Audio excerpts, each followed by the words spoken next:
on, guys? You are on the sidelines with the Sideline guys. I'm Derrick. And I'm Chris. Welcome back, everybody, for this divisional week. Yes, sir. It's.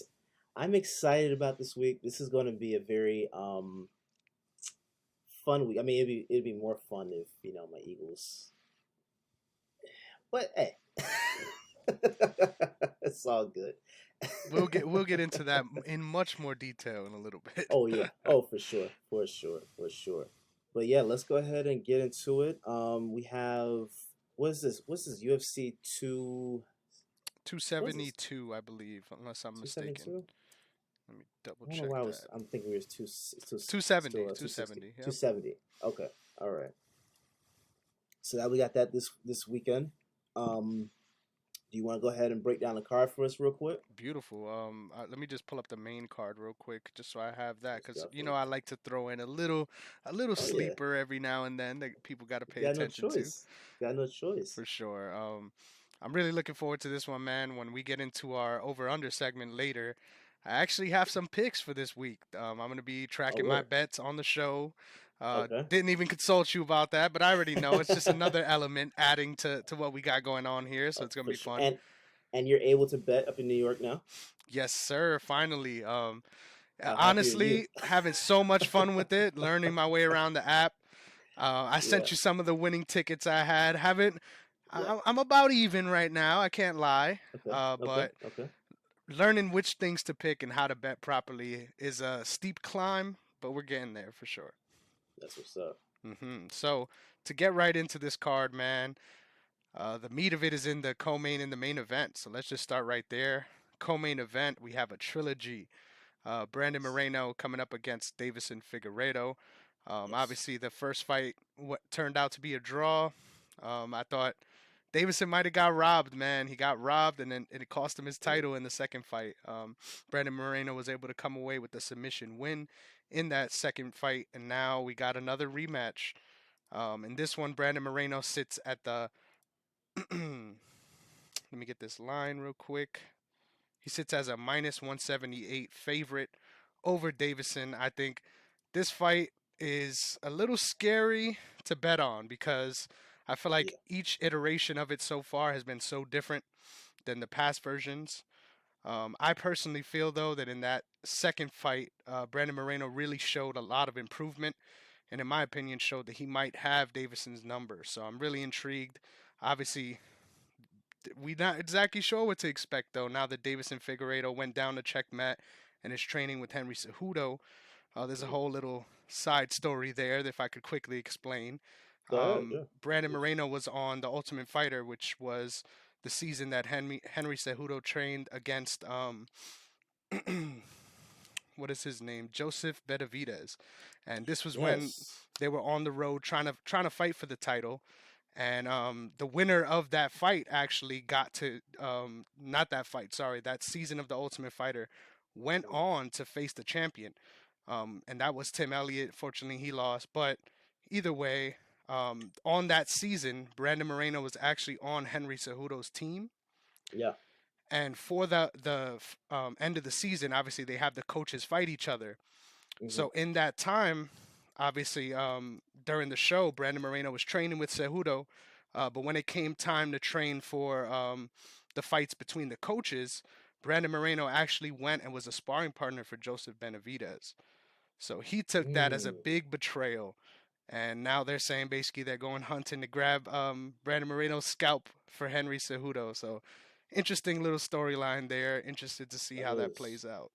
that is interesting. Yeah. Who do you have in this one? Man, so after some really long deliberation, I'm going with Brandon Moreno. I think he really showed that he had his number in that second fight. Hmm. Not so much sure how much improvement you could have in one training camp with a new camp. A lot of Right. people sort of immediately give the rub to a guy because they went somewhere else, Hmm. but it could take years to implement what you're learning there into the actual fight. For So, sure. really excited though to see which way it plays out either way. Yeah. I have Marino too. I Hmm have Marino too. 'Cause that first fight, you could see that I had him winning that one too. So to me, he's already 2-0. So I can't see how he really. loses this one. It'll be interesting though. It'll be really interesting if he actually does lose. Yeah, because That'd be now very it's interesting. 1-1-1. Like, what do you do? You Yeah, go to the fourth yeah, fight? Yeah. yeah. So, and then God forbid they tie. Oh man, yeah. That'll be They tie crazy. again. Yeah. I doubt So they'll give that's him an immediate rematch if they tie again, though. That'll be crazy. yeah, yeah.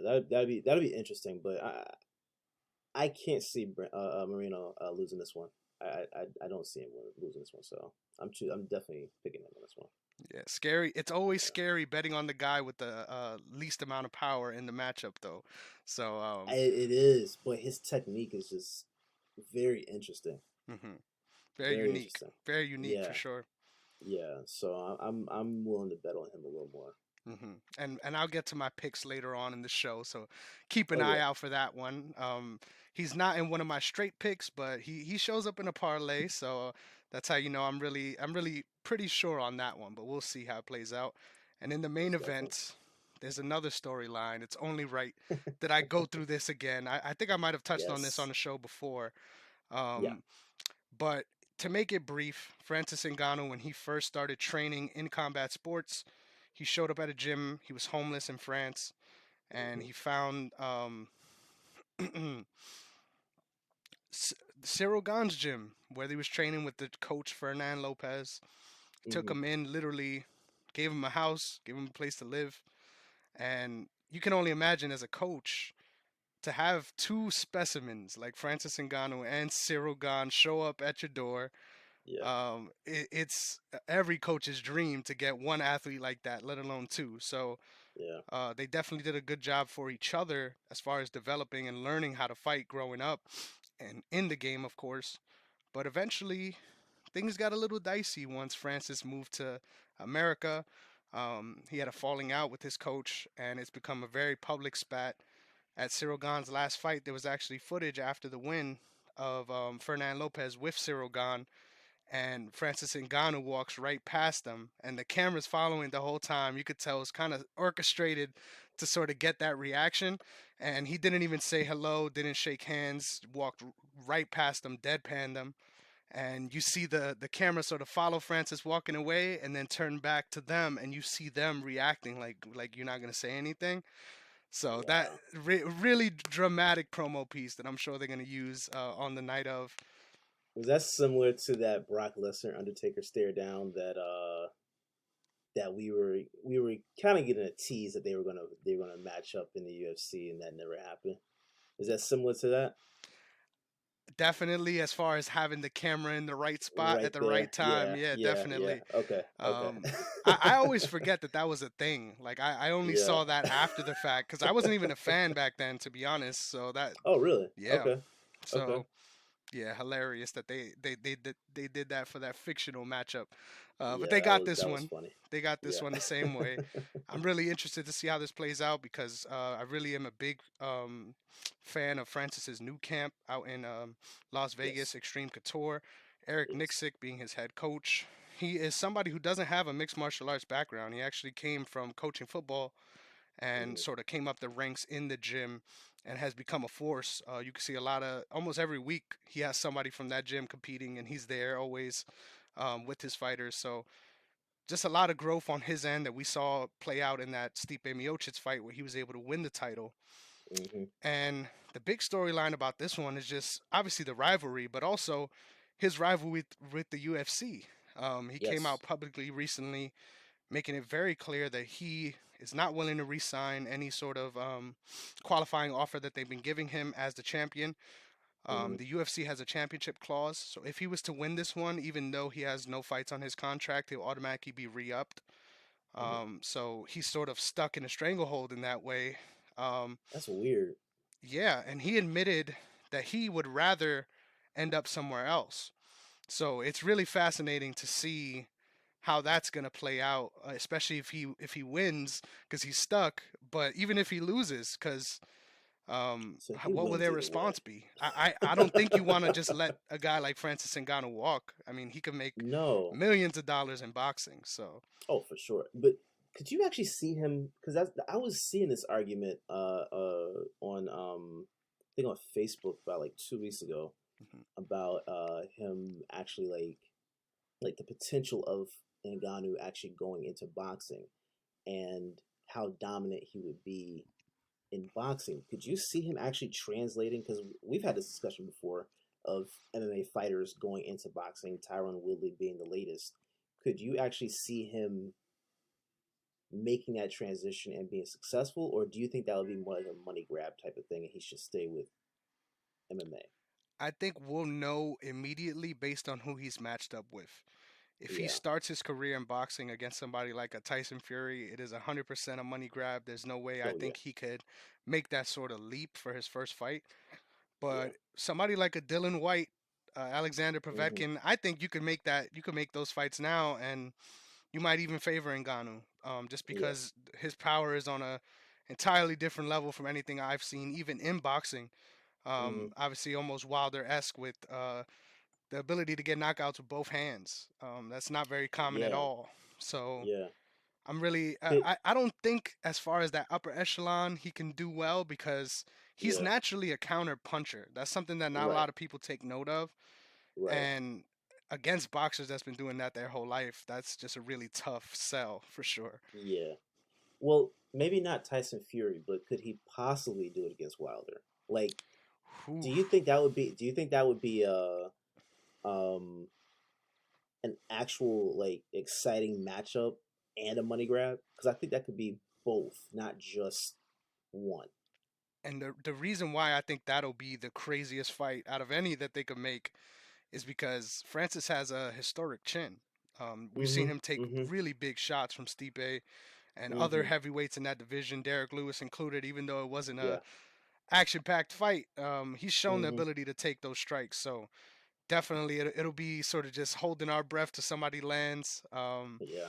But that'll be really interesting. I think he is nowhere near outsized in that matchup either.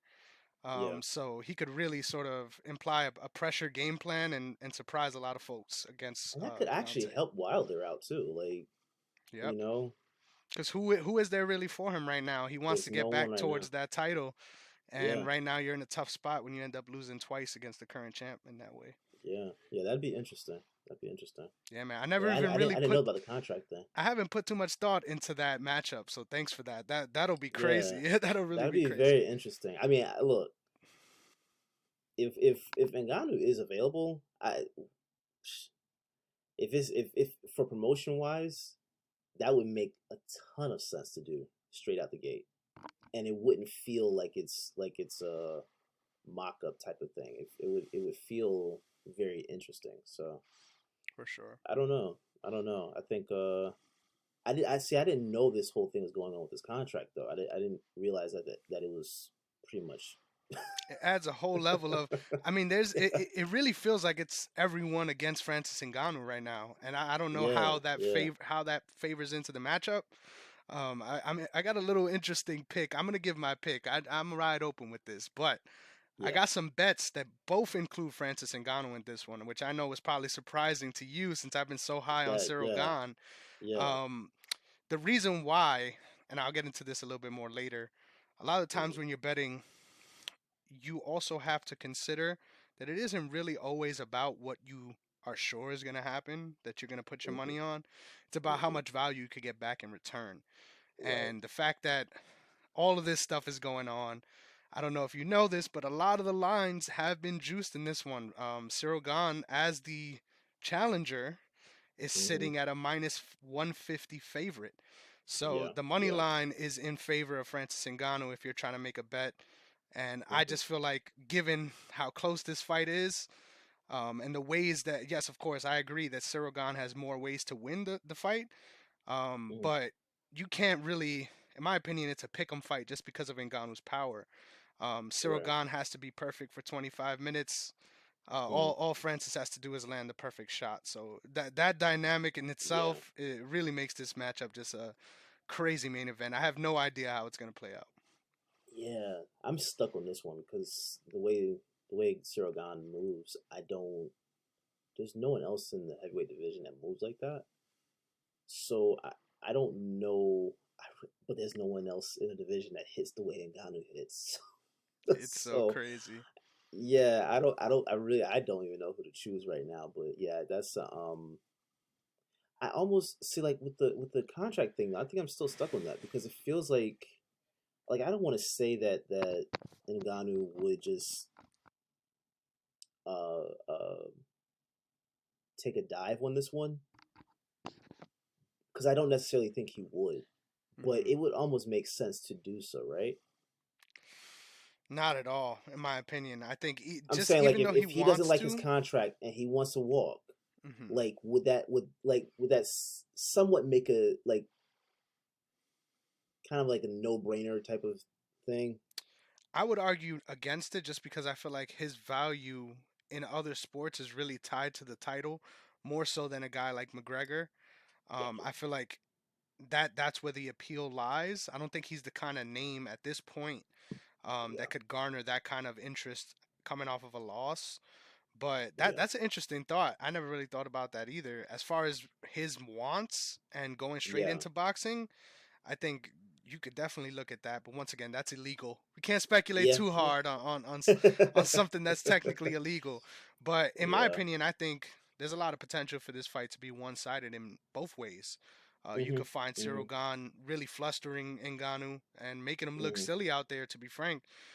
Yeah, Um, yeah, Overextending on punches, etc. But you could also see that yeah, one shot landing big. So yeah, just a lot of possibilities, which always makes a main event super exciting.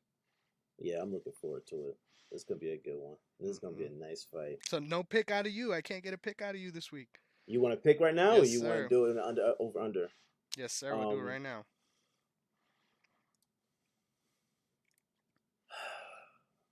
my heart wants to say Ngannou, Hmm. but what I'm seeing out of Cyril Gane seems otherworldly, and it almost seems like smart money would just be put on Cyril Gane. Hmm. I'm right now. I'm gonna say Cyril Gane, I but like it. that's mainly because if I'm standing there and I'm like, who am I like gonna put my money on right now based off what I'm seeing? Um, I think it's possible. I Hmm. think it's very possible, and it has nothing to do with Ngannou's inability to dominate. I just think it's very possible Cyril Gane could make him uh, just worn out chasing him because that's we haven't seen Ngannou going against someone with that style before. Hmm. You know what I'm saying? So like he's more used to standing and trading, and Gane is going to get him on the ground. So that's the thing where like I don't know how well Ngannou's ground game is outside of the ground and pound. I don't, I don't I don't know where he is in terms of being able to actually get out of submission holds or whatever. So Hmm. that's where to me it's like that's the X factor in it, and whoever's more dominant in that X factor, I just got to go with that. So I'm gonna go with Gone. I like that a lot, man. I think what's so sneaky about that matchup is yes, Cyril Gane definitely has the more submissions, but in those bouts, he wasn't hunting for takedowns. He ended Right, up right, on right, the ground and then ended up right, being able to seal up the submission. So I'm really right. interested to see if he has the grappling chops to take down Francis because Francis showed in that Yeah. Stipe fight in a small cage, might I add. That Yes. is really Yes. important. That 25 Yes. footer is not just 5 feet across. It's 5 feet all the way around. Yeah. That's smaller than the other larger cage. So if you're able to stop in my opinion, the best wrestler in that division's takedowns, Hmm. I think he can do just that to Ngannou too. And in my opinion, you don't really want to be shooting on a guy like Ngannou, because No, not at all. man, Not at the all. uppercuts coming, but not just that. Bro, I don't He's want to be in a cage with a guy like Ngannou. dude. He is on I'll take that. my chances with Gone. Dude, I'm telling you, both of them dudes are on that top five. If they smack your girl's ass, what you doing list? You don't want no parts of that, bro. Like you don't want no Bro. parts in that. But man, I think though that's the scary part of the matchup because obviously he wants to get control in that way and wear on Ngannou. But Hmm. ground and pound wise, you do not want to be stuck under a guy like Francis Ngannou. See, I'm so torn because, like you, I see it either way. I really do. I just know if I'm putting my money on it, that that that movement is just different. But I want to just go ahead and just say Ngannou, just because I like that's who I've been riding with this entire time. For sure. It feels like the margin of error for Cyril Gane is much, much, much Yeah, smaller than it is yeah, for Francis Ngannou. So yeah. it's gonna be crazy, man. I honestly don't expect Francis to gas out at all in this fight. I That's don't something either. that a lot of people are saying is gonna be Cyril's route to victory. I don't see Hmm. that happening again. Eric Nixick makes sure Yeah, his guys come prepared to fight for your money for 5 rounds. Like yeah, they do their thing. So yeah. I don't expect him to gas out. My thing is just the submissions. Because honestly, like when you watch the Brock Lesnar versus Frank Mir, the first one, mhm, I didn't know how that was going to go because it's like you see all the power, but you see the submission with Frank Mir, mhm. and he got it. I mean, he looked like he was the loser, but he won. Yep, he went through hell So to get it, but he he got it. got, yeah. So that's what comes to mind with this matchup is very possible we could see Gon torn up. Yep. And But it's so crazy because whenever I think about it, it's gonna take so much to go right for Cyril Gane to mhm, get that.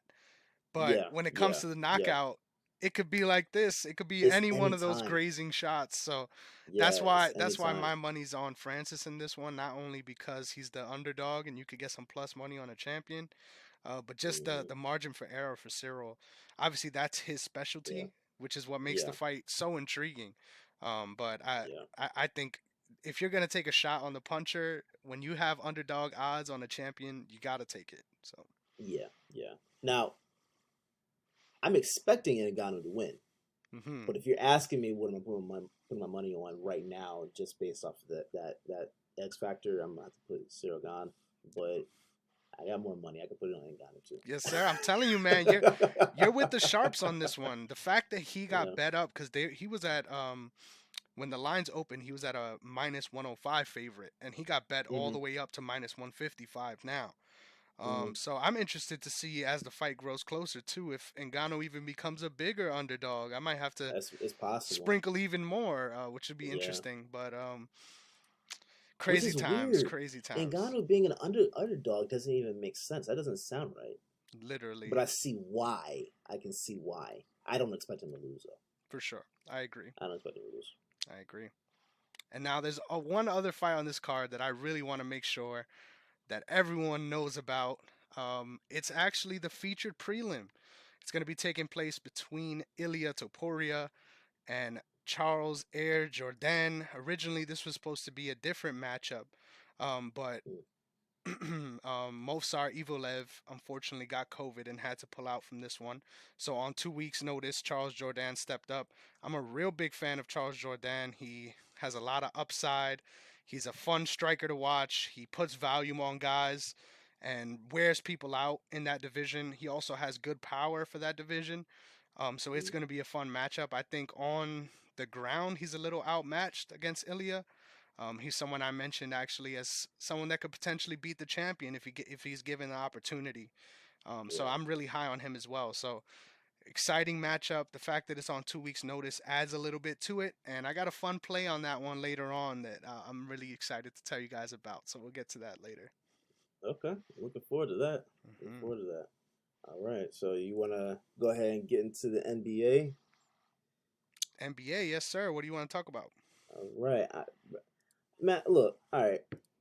I am, and I somewhat talked to you about this earlier, but just to give you a heads up, but I'm seriously getting pissed off by the All Star voting. Hmm. Why? I am so done with this thing, man. Because it's a popularity contest. Please tell me, Kyrie's been back for what, 2 weeks, give or take, He's a part-time player as well. part time player. tell me, tell me how he's six in voting over. Fred VanVleet, Derrick Rose, Darius Garland, and Jaylen Brown. How How is that how possible? is Derrick Rose in that list? Bro, Derrick Rose makes more sense than Kyrie Irving right now. No, man, no. Yeah. By No, I look, production, not by popularity, by by production. production, That's by crazy. production. Off the season, off this season, off this season, off this season, it makes more sense for to see Rose than Kyrie Irving. If 2 weeks into Irving's season. mhm. Why? I get that point 100%. But if anybody on the Knicks deserves to go, it's not it's not Derrick Rose. It's Oh no, no, no. These are the guards though. yeah, These yeah, this is just exactly. strictly You're the right. guards for the East. Yeah. So I just I don't know what the criteria is for All Star voting Hmm. anymore. I don't understand it. I'm ready for them to take the voting away from media and from fans. Yeah, I man. I wanted to, and I was speaking to Jonathan about this a couple weeks ago. It should be which and he added another level to this, but I was saying it should just be like players and coaches.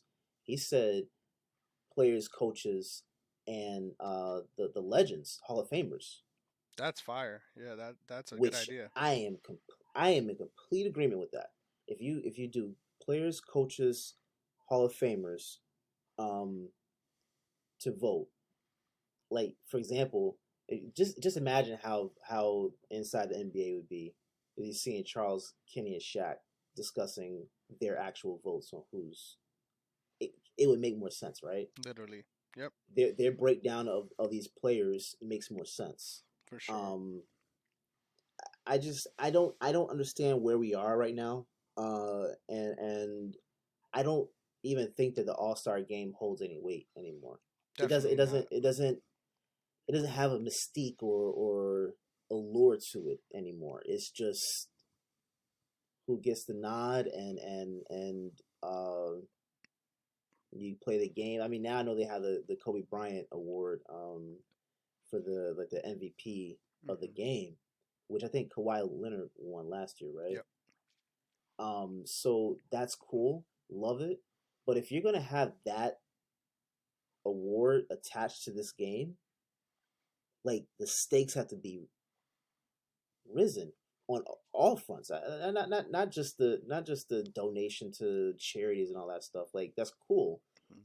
but like the stakes have to be higher for everything. I And I agree. like I'm just tired of this. This is a popularity contest, Literally. and the fact that you're able, the media, and fans are able to actually dictate who makes how much money. You see what I'm saying? Like that doesn't. Yeah, man. I'm not rocking with that. I I think don't like that. contracts should be more geared to all NBA than all star as far as those incentives. Yeah. I agree with you, man. I think those are all great ideas. I feel like as soon as they started tinkering with the East versus West thing, and they did the coach, Mhm. the captains, and then they were able to sort of draft their team, I I hated that, man, hate that. because for me, Hate it. East versus West always meant something, even if it really, in the grand scheme of things, doesn't Pride. mean anything.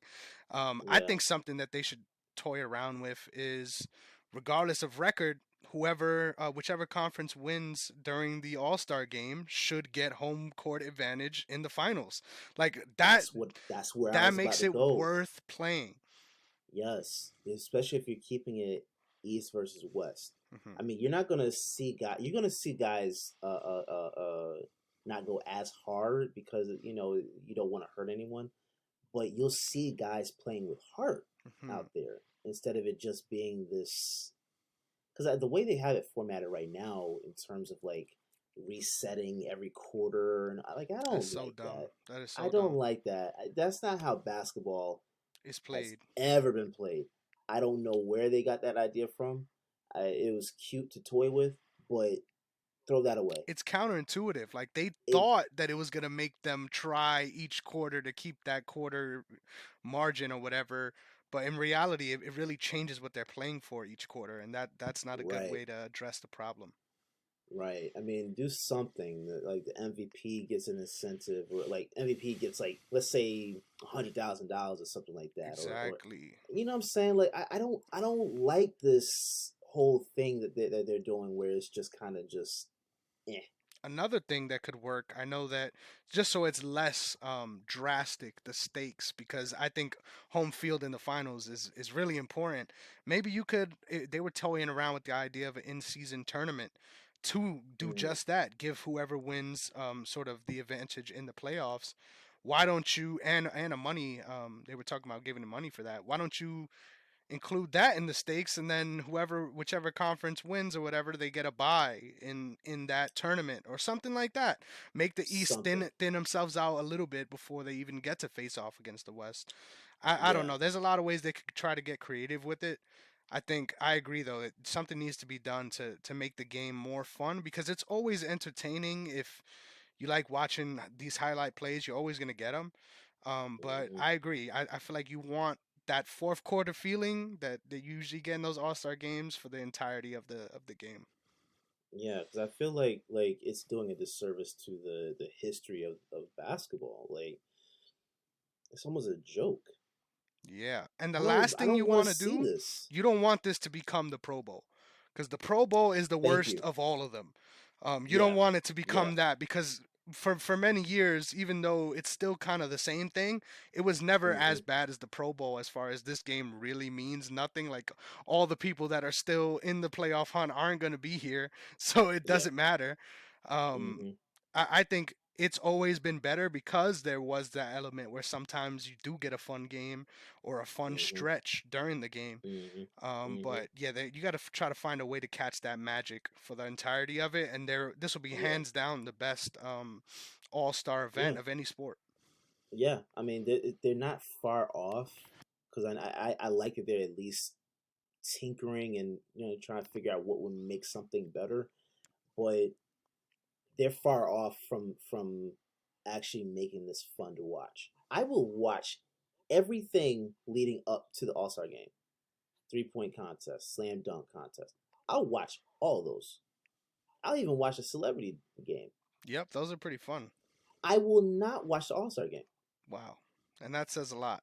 Yeah, I haven't watched since they did that pick the captains and then they pick their team crap. I hate I that don't mess, think man. that's on I tap for hate it. this year though, right? I don't even know because I think I haven't been paying attention honestly I because I can't think blame we you. won't find out until um, the numbers are in Hmm. as to who is where, um, or who's even in. So I'm assuming the way it is right now, because I think LeBron James leads all votes again. Hmm. Um, I would assume he is one captain, but I'm just tired of how they're doing this. I don't it's not it's just not it's not it. It's not it. And if you're gonna do the draft like hmm, I don't know. I don't It's know. so broke we don't even know how to fix it, man. Yeah, because I don't want to see this. It's a mockery. It's Make a the East mockery. versus West. Stick with it. And I agree. Yeah, Change the way the voting is so that it's not 100% based on fans. Because in my opinion, a lot of this is bots anyway. How could you verify it these has to votes? be. How could you It verify has to them? be. Even Stan Van Gundy was like, "What are y'all doing?" Hmm. Like Kyrie just got in, and he's over Fred Van Vliet. Have you been watching him playing this year? Yeah, exactly. That makes no sense. Hmm. The, That makes no sense. I'm done, man. I'd rather see Kimball Walker as an All Star then right now Kyrie. Oh than man, Kyrie. that's so bad.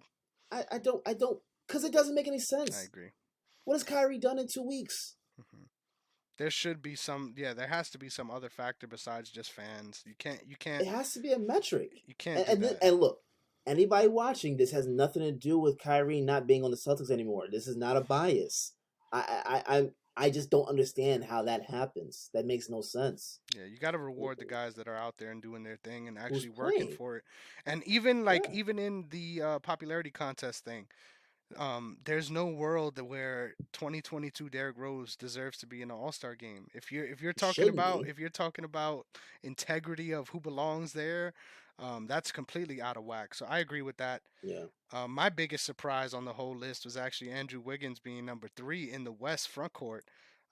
That was super It makes surprising. sense. It makes sense, Makes but sense. Yeah. for it being a popularity contest, I thought a lot of other names would be up in front of him. So that was super surprising. And tell me how Damian Lillard is Barely in the recording 10th, right? any. He's in 8th or something like that, right? He's nine right now. Oh man, and he hasn't even hit But 100,000 votes yet. I think, right? nah, Yeah, that doesn't make nah. any sense. Klay Thompson just got. Klay Thompson just got back too from injury, He's on and that he's list. what 4? That's crazy. 4? Are we serious? Warriors deserve the three people in that spot, but it should be Draymond and Andrew, and not Clay. And Steph. Though, yeah, Klay. I love Klay, but come on, that doesn't even make sense. Russell Wilson. Russell Westbrook. I think he still deserves that spot. Stats wise, over Chris Paul. That's a tough question, but stats wise, he usually has a case. But over Chris Paul, yeah, I don't agree with that. That doesn't make any sense. Look at what the Suns are doing, man. Best record in the league. That's what I'm saying. And DeAndre Ayton is 10. That was criminal. There's no way. How is he below Carmelo Anthony? There's no way. How? Yeah, I hope that it still is the case that the bench players are selected by the coaches. I hope that's still the case because I think so. That is ridiculous. No, wait. I think so. Yeah, so we get some actual meritocracy. There's a little buffer there to prevent us from too crazy of an outcome. But, man, imagine if we got D Rose as the East Coast starter. I'll be pissed if I'll tell you right now. If Derrick Rose is even in this game. Kyrie, I feel like even with everything, is more justifiable than Derrick Rose. Derrick Rose, dude. Derrick Rose makes more sense than Kyrie because he's been playing this entire season. He's missed a couple of games, but look how terrible the season. Bro, in a landscape where guys like Jaylen Brown aren't gonna even sniff this game either. How the hell? Well, Jaylen Brown is 10. That's what I'm saying. Exactly. Like, it doesn't make sense that he's under Kyrie. How? Yeah, none of that makes sense. Yeah, none of it. I wasn't gonna bring him up because I don't want there to be a bias. But Jesus, how? It's crazy. I don't know. And honestly, one more guy who should actually be on this list that's not Robert Williams. How dare you? How dare you? No. Tell me how Lamarcus Aldridge is on this list. That makes no sense. I agree with that point. Over Lamarcus, yes, but in general, no. He doesn't deserve to be on that list. I'm not saying he's going to be an all-star. Yeah. But he should get some votes. Statistically. Exactly, yeah. I get what you mean. That's what I'm saying. Like, you know what I'm saying? Like, there's no criteria if we're going off stats. Because it seems like we go off stats for everything else. MVP. We go off stats, for finals MVP, I think. We talk about stats when we're talking about rankings and stuff like that. Why is it the stats are excluded from all-star voting? Yeah, it makes no sense. That's weird. Especially if what you're wanting is a competitive matchup. if what you want is a celebrity game, then you might as well have the celebrity game part 2.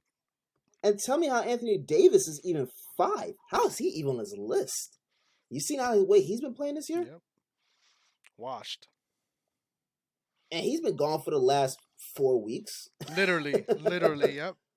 It's crazy. There's no way he should be over Draymond Green. Yeah. So I like that. That's what I'm saying. Like this, we got to figure something out because statistically, I'm not feeling this. I'm not. This doesn't work. Yeah, I'm really hoping. This doesn't work. I'm hoping the coaches I need picks figure it out. The coaches picks balance this things out so that the Who teams do you think should be actually. That's a good should question. I think you 100% go with. I'm a little biased here. I'm not gonna lie to you. You go with Billy Donovan, what he's doing in Chicago, right? And you got to go with Monty, in my opinion. You can't go with Kerr. You can't go with Kerr over Monty at this point. Nah, those would be my 2 choices as well, because they make the most sense. Yep, they make the most sense. I don't see how you choose anyone else right now. So yeah. It's likely going to be Steve Kerr. I'm prepared for that. Yeah. And in a landscape where they're probably only going to end up with 2 All-Stars, that sucks. Like, that really sucks. Yeah. So I'm prepared for it, but it would make sense. Monty Williams and Billy Donovan, what they've been doing this season is just. Yeah, man. I think Ayton, Booker, and Chris Paul deserve to be in that game too. They should be, but I guarantee you, one of them are gonna be screwed over. It's crazy. That's crazy to even think about, dude. Because think about it, based off this, Klay Thompson is gonna be an All-Star. Yeah, man. And the weird part about it is I think Ayton's gonna find his way in there because of the coaches. It's crazy. I can't imagine an All-Star game without Devin Booker, but crazy. Popularity trumps all, apparently. Hold on, I better see. Okay, I was say Ja Morant. Ja Morant's 2, I was about right? to say he better be on this. Yeah, he's 2 right now. So yeah. I don't know. I'll be done with the rant, but I am tired. I'm tired of how as well as Adam Silver has been leading the league since he took over. I'm tired of how things have been going. Yeah. Because it was in certain areas. Because take for example, like we've been seeing like an influx of these referees tossing players out for like the most random things. It doesn't like Jimmy Butler got tossed out last night for yelling at a ref, which the first tech he deserved. He deserved the first tech, but he was walking away, and the other ref teed him up and tossed him out. It's crazy. How? I think 2 people got tossed in that game too, which is even more crazy. Super soft. Kemba Walker got tossed. Kemba Walker got tossed a year or 2 ago, which made no sense. Yeah, over the most minuscule things. Yeah. So that's what I'm saying. Like these new crops of refs just seemingly like doing their own thing. Like some of them don't even seem like they know how the game is played. And this All-Star voting, like, and the fact that the regular season awards gets awarded after the regular season. We're in the postseason. Actually, it's after the postseason, right? Yeah, it's after the postseason. After the finals. Yep. So you're saying after all of this, now we're going to discuss who's MVP and most improved and coach of the year? It makes no sense to me. Yeah, that's much. It makes no sense to me. It puts a lot of teams that don't have a chance to make it further out of the discussion, which I don't agree with at all. Yeah. Because I mean, right now, who's leading your coach of the year? Oof, that's a tough one. You have to go with Billy Donovan, man. Nobody expected them to be in the spot they're in, so I think that you have to go with him. And I guarantee you, he won't even sniff. Who do you think is going to win it then? There's no way. I don't think so. There's no way, bro. It's based off narrative, man. Because the Bulls aren't going to the finals this year. They're not. And with Lonzo Ball having a tear in his meniscus and he's out for 4 to 6 weeks, what do you see happening with the Bulls? Right? I don't see them losing as much as people think, because they're not gonna go on a tremendous slide, but they're gonna slide a little bit for sure. And as that happens, going into the second half of the season, other narratives are gonna come up. Yeah. I see and that. Then we're gonna forget about the Bulls, and that shouldn't happen. But even with, I think this is so tough because narrative-wise, it's easy to sort of point at Monty Williams or point at Steve Kerr, and even out of those two, I think the person that deserves the nod is Steve Kerr over Monty Williams, and the reason why I feel that way is because even with the whole storyline of coming into the season, they weren't expected to be in the spot they're in either. And the fact that they find a lot of really important role players, the Mitten, Gary Payton the second, as well as Jordan Poole, just a lot of guys that. Wait, hold on. Is that his nickname? That's what I'm trying to call him. That's what I need everyone to call him. You know what I mean? Okay. Come on, man. The glove, the baby glove, that doesn't sound good. Yeah. We got to give him the Mitten. Nah. You know what I mean? Okay. All right. I'm mad at that. Yes, sir. But no, I agree with you on that. Because I mean, and the time where Monty was supposed to win it, he got screwed. Yep. By narrative, purely. Yeah. By narrative, because where are the Knicks? Gone. Where are they when? You see what I'm saying? Yeah. Come on, man. You're so By the time right they got about into the that. playoffs, they didn't do anything. So like we got to do the awards in between regular season, postseason. We got to do the All-Star voting where it's players, coaches, Hall of Famers voting, and we got to work on these refs. You know what would be really cool, because I think the whole idea of this is to get fans involved. If they announce the rosters from the players,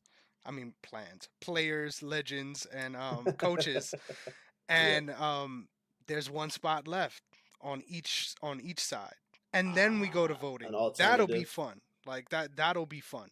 This is just bot city and trying to get everyone up into the game that people like to watch, which I don't think is the worst thing for the game. But if you want to make this game competitive and fun to watch, that is the absolute worst thing to do. So yeah, I'm not with it, but we can move on. Yes, we can move on to more finite things that we have control over. You know what I mean? Yes. Yes.